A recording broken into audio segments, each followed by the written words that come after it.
মুসা আলাইহিস সালাম বলছেন, হ্যাঁ আমি জ্ঞানী মানুষ। আল্লাহ পাক ধরলেন, না তুমি সবচেয়ে বেশি জ্ঞানী মানুষ নও। মুসা আলাইহিস সালামের উপরে কি নাযিল হয়েছিল? তাওরাত।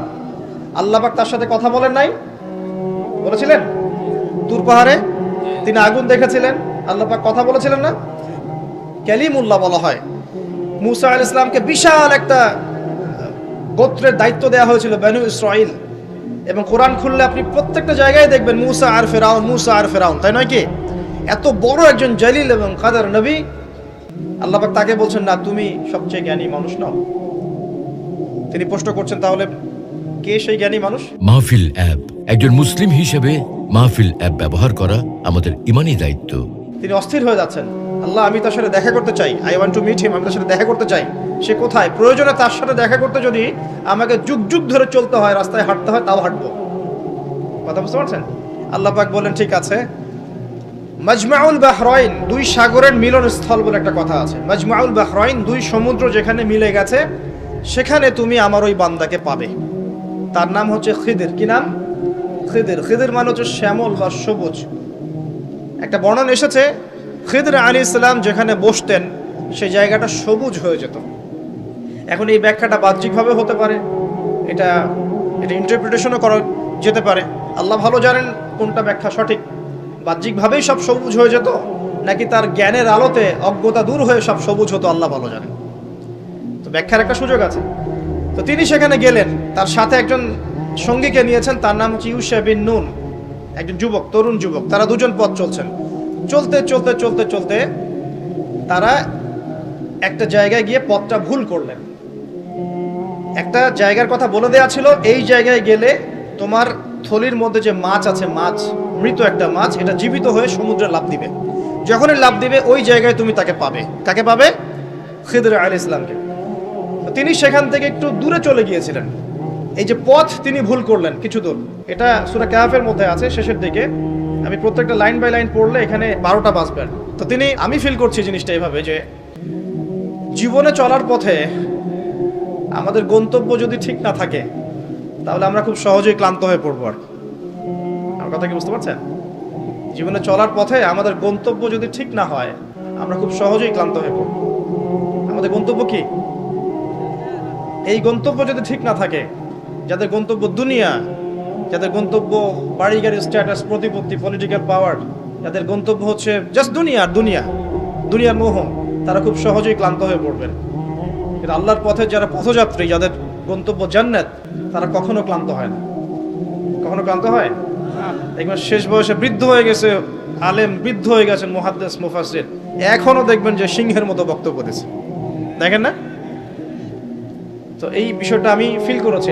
সামনে যাই, তো তিনি তাকে পেলেন। যখন রাস্তা ভুল করেছেন, তখন তার স্মরণ হচ্ছে, আরে মাছ তো নাই, মাছ কোথায় গেল? তখন ইউশা বিন নুন বলছেন, মাছ তো আগেই লাফ দিয়ে নদীতে সমুদ্রে চলে গেছে। তখন তিনি বলছেন, ওইটাই তো সেই জায়গা ছিল যেখানে তাকে পাওয়া যাবে, চলো। আবার তিনি ব্যাক করে সঠিক জায়গায় আসলেন। এবার তার গায়ে অনেক শক্তি। সঠিক জায়গায় এসে দেখলেন, হ্যাঁ, একটা পাথরের উপরে, সাখরা বলে, পাথর খণ্ড, এর উপরে খিদির আলাইহিস সালাম বসে আছেন। কে বসে আছেন? খিদির আলাইহিস সালাম। এবং তিনি তাকে সালাম দিলেন, আসসালামু আলাইকুম ওয়া রাহমাতুল্লাহ। তো খিদির আলাইহিস সালাম বলছেন, ওয়ালাইকুম আসসালাম ওয়া রাহমাতুল্লাহ। এই জনমানব শূন্য জায়গায় সালাম কোত্থেকে আসলো? তখন মুসা আলাইহিস সালাম বলছেন যে, আমি মুসা। আমি কে? মুসা। খিদির আলাইহিস সালাম বলছেন, তুমি কি বনু ইসরাইলের মুসা? তিনি বলছেন, আমি একটু পড়ে শোনাই। ক্বালা লাহু মুসা, মুসা আলাইহিস সালাম তাকে বলছেন, হাল আত্তাবিউকা আলা আন তুআল্লিমানি মিম্মা উল্লিমতা রুশদা। মুসা আলাইহিস সালাম তাকে বলছেন, হে খিদির আলাইহিস সালাম, আমি কি আপনার অনুসরণ করতে পারি এই শর্তে যে আল্লাহ আপনাকে যা শিক্ষা দিয়েছেন সেখান থেকে আমাকে কিছু শেখাবেন? স্টুডেন্টের মধ্যে আসলেন। এবার খিদির আলাইহিস সালাম কি বলছেন? ইন্নাকা লা তাস্তাতিআ মাইয়া সাবরা। আমি তো শেখাতে চাই, কিন্তু তুমি তো আমার সাথে সবর করতে পারবে না। কি পারবে না? তুমি আমার সাথে ধৈর্য ধরতে পারবে না। একজন টিচার কি কখনো এমন কথা বলে স্টুডেন্টকে? কোন পর্যায়ের জ্ঞান, হিকমা, প্রজ্ঞা, আধ্যাত্মিকত্ব থাকলে একজন মানুষ আগে থেকেই বলতে পারে যে তুমি তো আমার সাথে সবর করতে পারবে না? তিনি বলছেন, ওয়া কাইফা তাসবিরু মা লাম তুহিত বিহি খুবরা। তুমি কেমন করে সবর করবে যে তোমাকে তো এই বিষয়ে কোনো খবরই দেয়া হবে না? ক্বালা সাতাজিদুনি ইনশাআল্লাহু সাতাজিদুনি ইনশাআল্লাহু সাবিরান ওয়া লা আ'সি লাকা আমরা। মূসা আলাইহিস সালাম বলছেন ইনশাআল্লাহ, ইনশাআল্লাহ আপনি আমাকে ধৈর্যশীল পাবেন এবং আমি আপনার কাজে কোনো রকমের ভ্যাটও দিব না, বাধা দিব না। আপনি করেন যা ইচ্ছা, আমি আপনার কাজে কোনো বাধা দিব না। আচ্ছা, এবার তারা চলতে লাগলেন। ওকে, তিনি বললেন ক্বালা ফাইনিত্তাবা'তানি ফালা তাসআলনি আন শাই। খিদর আলাইহিস সালাম বলছেন তুমি যদি আমাকে ফলো করতেই চাও তাহলে আমাকে কোনো প্রশ্ন করতে পারবে না, আমি যা করব চুপচাপ দেখতে হবে, পরে আমি তোমাকে জানিয়ে দেব, কিন্তু তোমার কোনো প্রশ্ন করা চলবে না। এমন কোন টিচার দেখেছেন ছাত্রকে বলে প্রশ্ন করতে পারবে না, যা পড়াচ্ছি পড়ো, যা বোঝাচ্ছি বুঝো, যেমনে চালাচ্ছি চলো। পৃথিবীর সবচেয়ে জ্ঞানী মানুষ কে? খিদর আলাইহিস সালাম। এবার চলছেন ফানতালাকা, তারা দুজন চলতে লাগলেন হাত্তা ইযা রাকিবা ফিস সাফিনা খারাকাহা। আমি শর্ট করে বলছি, তারা চলতে লাগলেন একটা নৌকা, এই নৌকায় করে তারা একটা নদী পার হলেন। এই নৌকার যে মাঝি বিনা পারিশ্রমিকেই তাদেরকে পার করালো। কিনারায় যাওয়ার আগেই খিদর আলাইহিস সালাম নৌকার তলদেশটা ফুটা করে ফেললেন। কাজটা কি ঠিক হলো? বিনামূল্যে একজন আমাকে সার্ভিস দিল এবং খিদর আলাইহিস সালাম তার তলদেশ ফুটা করে ফেললেন। মূসা আলাইহিস সালাম এবার দেখে বলছেন যে আপনি এটা কি করলেন? লাকাদ জি'তা শাইআন ইমরা, আপনি একটা জঘন্য কাজ করে ফেললেন। যারা আমাদের এত উপকার করলো আপনি তার তলদেশ ফুটা করে ফেললেন। এবার খিদর আলাইহিস সালাম বলছেন আমি তো বলেছিলাম, আলাম আকুল লাক, আমি তোমাকে কি বলি নাই, ইন্নাকা লা তাসতাতি'আ মা'ইয়া সাবরা, তুমি আমার সাথে সবর করতে পারবে না। এবার মূসা আলাইহিস সালাম বলছেন যে ঠিক আছে, লা তুআখিযনি বিমা নাসিত ওয়া লা তুরহিকনি মিন আমরি উসরা, আমি যেটা ভুলে গিয়েছিলাম এই বিষয়ে আমাকে আর পাকড়াও করেন না, এরপর থেকে আমি আর কোনো সমস্যা করব না ইনশাআল্লাহ। ঠিক আছে। আবার তারা চললেন, চলতে পথে এবার একটা বালকের দেখা, ছোট। ফানতালাকা হাত্তা ইযা লাকিয়া গুলামান ফাকাতালা, এবার তারা চলতে গিয়ে একটা গোলাম, মানে কি ছোট বালককে গোলাম বলে না, জান্নাতে গিলমান থাকবে না ছোট ছোট বাচ্চারা, গোলাম, তাকে ডেকে নিয়ে এসে খিদর আলাইহিস সালাম, এটা তো নৌকা ফুটা করাকে তিনি চ্যালেঞ্জ করলেন, এবার তো বাচ্চাকে ফুটা করে ফেলেছে। এবার তিনি বলছেন যে সুবহানাল্লাহ, ক্বালা ক্বালা আকাতালতা নাফসান যাকিয়াতান বিগাইরি নাফস লাকাদ জি'তা শাইআন নুকরা, আপনি নিষ্পাপ একটা নিষ্পাপ পবিত্র একটা বাচ্চাকে এভাবে হত্যা করে ফেললেন, আপনি তো একটা জঘন্য অপরাধ করে ফেললেন। কে বলছেন এই কথা? মূসা আলাইহিস সালাম। আবার তিনি বলছেন ক্বালা আলাম আকুল লাক ইন্নাকা লা তাসতাতি'আ মা'ইয়া সাবরা, আমি কি তোমাকে বলি নাই তুমি আমার সাথে সবর করতে পারবে না? শেষবারের মতো ক্বালা ইন সাআলতুকা আন শাইইন বা'দাহা ফালা তুসাহিবনি, এরপর যদি আমি আরেকটা কোশ্চেন করেছি তাহলে আমাকে আর সাথে নিয়েন না। কে বলছে কথা? মূসা আলাইহিস সালাম, যিনি বলছেন আমি জ্ঞানী মানুষ, যার উপর তাওরাত নাযিল হচ্ছে। এবার ফানতালাকা, তারা চললেন হাত্তা ইযা أتايا أهل قرية استطعما أهلها فأبوا أن يضيفوهما فوجدا فيها جدارا يريد أن ينقض فأقامه قال لو شئت لاتخذت عليه أجرا। ঘটনা হচ্ছে এই যে তারা এবার চলতে পথে একটা গ্রামে প্রবেশ করলেন, গ্রামের লোকজনের কাছে মেহমানদারি চাইলেন, পানি খাবার নাস্তা পানি কিছু হবে, কোনো মেহমানদারি পেলেন না। অনেকটা আমাদের দ্য সিটি অফ আখিরুজ্জামানের মতো আর কি, আমাদের হচ্ছে পশ্চিমা সভ্যতার যে বস্তুবাদী জীবন ব্যবস্থা, প্রতিবেশীকে খোঁজ নেওয়ার সময় নাই, ভিক্ষুক আসলে মাফ করো মাফ করো। আচ্ছা না, এখন কি মানুষের উপকার করতে খুব বেশি পছন্দ করে? সত্যি কথা বলেন দেখি, বেশিরভাগ মানুষই কি এখন মানুষের উপকার করতে পছন্দ করে? বরং বাসায় মেহমান আসলে মানুষ বিরক্ত হয়। বাসায় মেহমান আসলে কি হয়? মানুষ বিরক্ত হয়, মুখে না বললেও মনে মনে বিরক্ত হচ্ছে, কবে যাবে। বাসায় গেলে জিজ্ঞাসা করে খেয়ে আসছেন না, গিয়ে খাবেন, জিজ্ঞেস করে না তো। মানুষ কিন্তু এখন বস্তুবাদী। এই যে গ্রামটা ছিল এমনই হয়তো বা, সেই গ্রামের মানুষ খাবার দিচ্ছে না, সিম্পল একটা মানে একটা সৌজন্যবোধ যে খাবার পানিতে আপ্যায়ন করবো, করছে না। কিন্তু খিদর আলাইহিস সালাম দেখলেন ওই গ্রামের কোনো একটা বাসার একটা দেয়াল পড়ে গেছে, ধসে গেছে। এই দেয়ালটাকে তিনি নিজের হাতে পুরো নির্মাণ করে শক্ত একটা জায়গায় নিয়ে গেলেন। এটা দেখে মূসা আলাইহিস সালাম বলছেন আপনি চাইলে কিছু আজর বা প্রতিদান নিতে পারতেন, কিছু পারিশ্রমিক নিতে পারতেন। মেহমানদারি করলো না, কিছু পারিশ্রমিক নিলে আমরা কিছু কিনে খেতে পারতাম। তো এবার খিদর আলাইহিস সালাম বলেন হাদা ফিরাকু বাইনি ওয়া বাইনাক, এই হলো তোমার আর আমার মাঝের ফিরাক, মানে বিচ্ছেদ। এরপরে তোমার সাথে আমার আর পথ চলা হলো না। আমাদের নবী মুহাম্মদ সাল্লাল্লাহু আলাইহি ওয়াসাল্লাম বলেছিলেন হাদিসের মধ্যে, যদি সেদিন মূসা আলাইহিস সালাম এভাবে কাউন্টার প্রশ্নগুলো না করতেন অনেক জ্ঞান হয়তো শেখা যেত, কিন্তু এটা হলো না। প্রথমে যে বলেছেন খিদর আলাইহিস সালাম, ইন্নাকা লা তাস্তাতিআ মাইয়া সাবরা, তুমি আমার সাথে সবর করতে পারবে না, এটা কি ফলেছে না ফলে নাই? ফলেছে না ফলে নাই? আচ্ছা, এবার চলেন সামনে। তিনি বিচ্ছেদের আগে বলছেন, ঠিক আছে, যাওয়ার আগে আমি তোমাকে জানিয়ে দিব কি কারণে আমি এই কাজগুলো করেছি। এক নাম্বার, আমি যে নৌকাটা ফুটা করেছিলাম, আমি শর্ট করে বলছি, ওই নৌকা যদি ফুটা না করতাম তাহলে এই সমুদ্রের পিছনে একটা জলদস্যুদের দল ছিল, এরা ভালো ভালো নৌকাগুলোকে হাইজ্যাক করে, সিজ করে নেয়। এই নৌকা ফুটা আছে, এই নৌকা তারা নিবে না। বাহ্যিক চোখে মনে হচ্ছে যে আমি ওই ব্যক্তিদের ক্ষতি করেছি, কিন্তু আসলে আমি ওই ব্যক্তিদের কিন্তু উপকার করেছি প্রকৃত অর্থে। তুমি সেটা বুঝতে পারো নাই, কারণ তুমি বাইরের চোখ দিয়ে দেখেছো, আর আমি আল্লাহ পাকের মারিফত দিয়ে দেখেছি। কথা কি বুঝতে পারছেন? দ্বিতীয় যে বাচ্চাটাকে আমি খুন করেছি, বা খুন না, এটা খুন বলা ঠিক হবে না, হত্যা করেছি, সেই বাচ্চাটাকে আমি নিজেরই হত্যা করি নাই, আল্লাহ পাকের আদেশে করেছি। কারণ এই বাচ্চা যদি বড় হতো তাহলে এই বিশ্বের বড় কাফেরদের একজন হতো। যদি ফেরাউনকে ছোটবেলায় করতো তাহলে কি ফেরাউন বড় হতো? আচ্ছা, যাই হোক, যদিও এটা তাকদীর বা কদর, এটা আমি আল্লাহর আদেশে করেছি, আমি নিজের মন গড়া কোনো দর্শনে কাজটা করি নাই, আল্লাহর হুকুমে করেছি। তৃতীয় যে দেয়ালটা আমি নির্মাণ করেছিলাম, ওই বাড়িতে থাকে দুইজন এতিম বালক, যাদের পিতা এবং মাতা খুবই সৎ ছিল। কি ছিল? সৎ ছিল। এখানে একটা ছোট্ট কথা বলে দেই, আপনি আমি যদি পিতা মাতা হিসেবে সৎ হই, নেককার মুত্তাকি পরহেজগার হই, আমাদের বংশধরদের ভালো মন্দ দেখার দায়িত্ব আল্লাহ পাকের। এই যে খিদর আলাইহিস সালাম বহু বছর পর সেখানে এসেছেন, পিতামাতা অনেক আগেই মারা গেছেন, ওই খিদর আলাইহিস সালামের হাতে এতিম বালকের খেদমত আল্লাহ পাক করে দিলেন। বুঝতে পারছেন কথা? তো এতিম দুই বালকের এই দেয়াল ছিল, এই দেয়ালের নিচে ওই দুই এতিম বালকের পৈতৃক রেখে যাওয়া কিছু সম্পত্তি আছে মাটির নিচে। যদি দেয়াল নির্মাণ না করতাম, মানুষ ওই সম্পদ নিয়ে চলে যেত।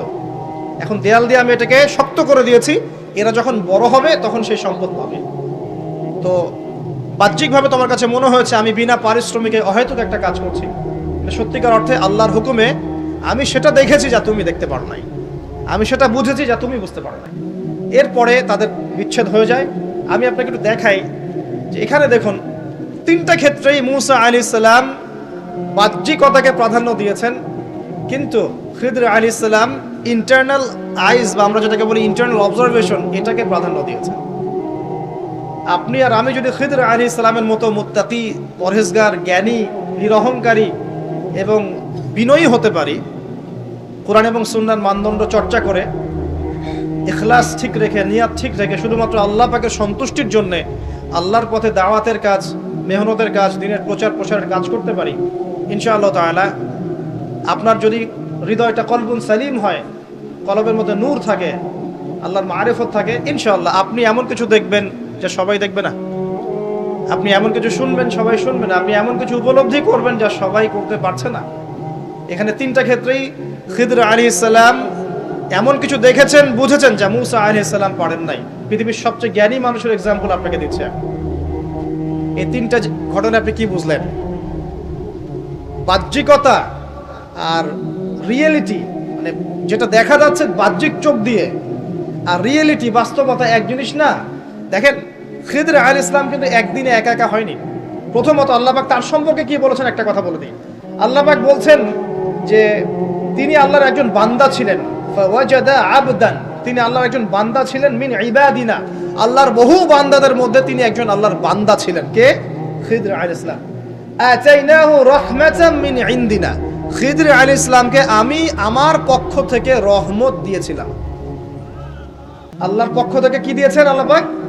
রহমত, দয়া। আপনি দয়ালু না হতে পারলে, আপনি যদি দয়ালু না হতে পারেন, তাহলে আল্লাহর সেই মারিফত, নূর আর জ্ঞান পাবেন না। তো আগে মানুষের প্রতি, উম্মার প্রতি, সবার প্রতি দয়ালু হতে হবে। তো হ্যাঁ, সবাই আমার ভাই, সবাই আমার উম্মার অংশ, আমি সবার কল্যাণ চাই, কেউ আমার শত্রু নয়। একটা দয়ালু মনোভাব তো লাগবে আগে। নিজে আগে মনে করেন আমি হকের ডিলার, জান্নাতের ডিলার, তোমাদের লিজ লাগলে আসো নিয়ে যাও, তাহলে তো সমস্যা।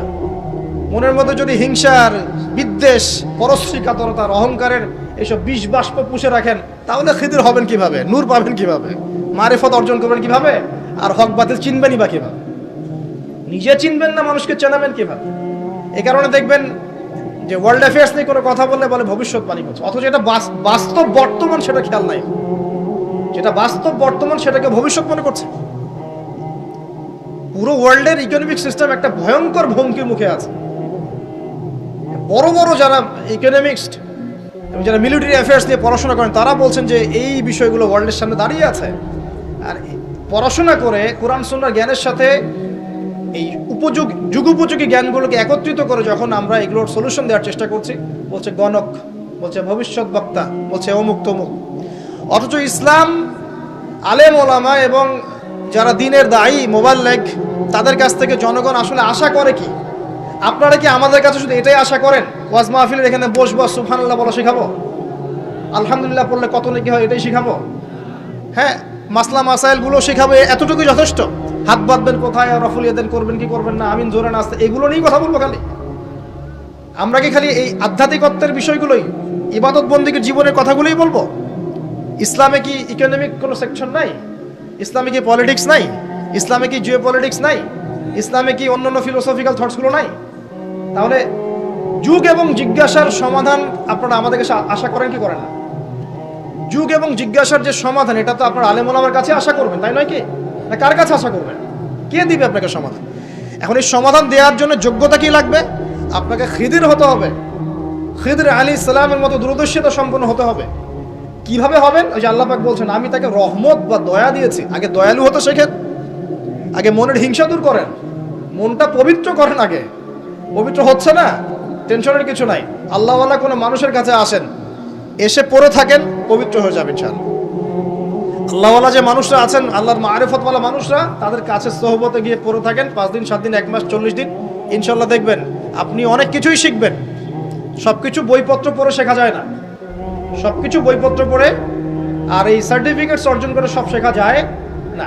কেন শেখা যায় না? আল্লাহ পাক বলছেন আতাইনাহু রাহমাতাম মিন ইনদিনা ওয়া আল্লামনাহু মিন লাদুন্না ইলমা। এই হচ্ছে পয়েন্ট। আল্লাহ বলছেন আমি খিদিরকে আমার পক্ষ থেকে জ্ঞান শিখিয়েছি। কার পক্ষ থেকে? আমি আবার বলছি ওয়া আল্লামনাহু মিন লাদুন্না ইলমা। আমি খিদির আলাইহিস সালামকে আমার পক্ষ থেকে জ্ঞান শিখিয়েছি। আল্লাহর পক্ষ থেকে তার কাছে জ্ঞান ছিল। খিদির আলাইহিস সালাম কয়টা ডিগ্রি অর্জন করেছেন? কয়টা সার্টিফিকেট? কোন কোন স্কুল কলেজ ইউনিভার্সিটি? তিনি কি হার্ভার্ডে পড়েছিলেন? তিনি কি কেমব্রিজে পড়েছেন? আমাদের প্রাচ্যের অক্সফোর্ডে পড়েছেন? তো এখানে পড়েও খিদির হতে পারছি না কেন? তাহলে সমস্যা কোথায়? তার মানে জ্ঞান শুধুমাত্র প্রোটেস্ট্যান্ট ভার্সনে সার্টিফিকেটস অর্জন করা নয়, আর বইপত্রের খালি লেটার্সগুলোকে মুখস্থ করাই নয়, এগুলোই জ্ঞান নয়। যতক্ষণ পর্যন্ত এগুলোর আমল না আসবে এবং আল্লাহওয়ালা মানুষের সোহবতে না থাকবে, আত্মশুদ্ধি অর্জন না হবে, কলব পরিষ্কার না হবে, ততক্ষণ পর্যন্ত আল্লাহর মারিফত পাবেন। আমি কি কথা বোঝাতে পারছি? একটু উঁচু স্তরে কথা বলছি হয়তো আপনাদের সামনে, কিন্তু কথাগুলো খুব ইম্পর্টেন্ট। আপনারা পরে বুঝবেন, রেকর্ডিং হচ্ছে, পরে বারবার শুনেন। শুধুমাত্র প্রোটেস্ট্যান্ট ভার্সনে এগুলো মুখস্থ করার মধ্যে জ্ঞান সীমাবদ্ধ নয়। এটা আপনি পড়লেন, বই সার্টিফিকেটস অর্জন করলেন। আপনি ডক্টর হতে চান, আমার পাশে একজন ডক্টর বসে আছেন। এখন যদি আমি বলি যে আপনি ডক্টর হতে চান অর্থোপেডিক্সের বইগুলো আপনাকে দিয়ে দিলাম, বাসায় গিয়ে পড়েন, ডক্টর হয়ে যান, হবে?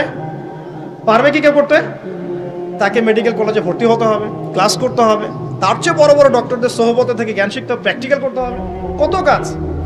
এই কাজগুলো আমরা দিনের ক্ষেত্রে করতে চাই না। আমি একটা বিষয়ের দিকে ফোকাস করছি, খিদির না হতে পারলে সে জামানায় টেকা যাবে না। কারণ এই জামানা রিয়েলিটি আর বাস্তবতার মধ্যে কোনো মিল নাই। দূরদর্শিতা লাগবে, চিন্তা হবে, চিন্তা হলে নূর লাগবে। ওই যে বললাম, নূর আপনাকে অন্ধকার জাহিলিয়াতে আলোর পথ দেখাবে, অন্ধকার থেকে আলোর পথ দেখাবে ইনশাআল্লাহ। তো প্রথমে লাগবে জ্ঞান, দয়া, একটা কলবুন সালিম, প্রশান্ত হৃদয়, আল্লাহ পাকের মারিফত এবং আল্লাহর নূর অর্জন হবে কিভাবে? প্রথমে আপনি জ্ঞান অর্জন করে আমল করবেন, এরপর আল্লাহওয়ালা মানুষের কাছে থাকবেন, তাদের সাথে সম্পর্ক রাখবেন, আলেম ওলামা থেকে ডিটাচড হয়ে থাকবেন না, কখনো না। তাদের সোহবতে গিয়ে গিয়ে পড়ে থাকবেন। সপ্তাহে 5 দিন কাজ করছেন, 2 দিন তো ফ্রি আছেন, 2 দিনের মধ্যে 1 দিন সময় দিবেন। পারা যাবে না?